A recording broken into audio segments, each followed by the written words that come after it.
Hey, it's Junkman from VintageRock.com, and we're here at the red carpet at Ronnie Montrose Remembered 2017 with another old friend. And I'm telling you, all the buddies are here tonight.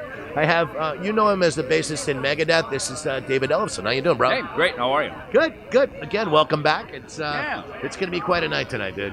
Yeah, it's always a nice changing lineup of this. You know, Jimmy DeGrasso had called me back in, I think, 2007, and Ronnie was, I guess, a bass player, was going on to another gig or something, and said, man, we got these two big shows with Def Leppard coming up. This is a great gig. It's a lot of fun. You should jump in. So I learned the tunes, which I was already a fan of, which helps, you know.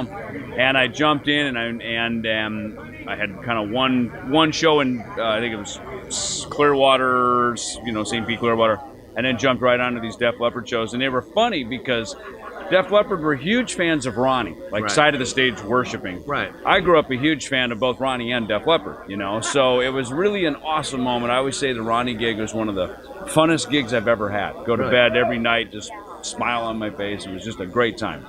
So, tell us some thoughts about back in the day, Ronnie. You know, for me, okay, I guess probably the first thing, I remember playing Make It Last in like a band when I lived in Minnesota when I was like 15, 16 years old. That was like the tune that we did, you know, along with some Bad Company and Nugent and all that kind of stuff. And so that first Montrose record was awesome. But I think probably one of the best memories I have of this gig, we play the Hollister Bike Rally in the Bay Area. And Pat Travers is on the bill. So Ronnie invites Pat up to jam on Bad Motor Scooter, right? To kind of be the guest guitar player. Well, Bad Motor Scooter is when Ronnie had me go out and do a bass solo. So I grew up a huge Ronnie fan, huge Pat Travers fan. So I'm out there shredding my bass, so I turn around and go, can you believe I got Ronnie Montrose and Pat Travers as my rhythm guitar players while I'm banging a solo up here, you know? And it was just, that was kind of a pinch me moment. Absolutely.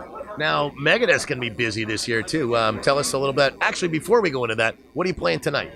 You know, tonight, opening up kind of the heavy part of the set with the first record, and me and Jimmy DeGrasso, I think Brad Gillis and Keith St. John were doing Rock the Nation. My favorite. Yeah, Rock the Nation out of the gate. And then One Thing on My Mind and Make It Last. Dude, I'm sold. Old school. I'm there. Back to my roots. Hell with a red carpet. I'm going right up there front and center, dude. Nice, awesome. So, getting back into Megadeth now, dude. Going to be a busy 2017 for you guys. Yeah, it is. We got the Grammys in a couple of weeks, which how about that, huh? Great to be invited back to that party. That's awesome. Congratulations. And thank you. And then we have the Megadeth boot camp in Southern California here. And then after that, then we get started in, I think, late April, early May. We do Asia, and a lot of those dates are being announced. A lot of the European festivals are being announced. And the American festivals, too. Yeah, American festivals, exactly. There's a lot of stuff coming up. Really, end of April, you know, all the way into the fall. We're going to have a good bunch of months full. Cool. Really always a pleasure to see you, my friend. Again, go out and kick some asses. I know you always do. Thank you. So, again, David Ellefson and me, Junkman from VintageRock.com on the red carpet here at Ronnie Montrose Remembered 2017.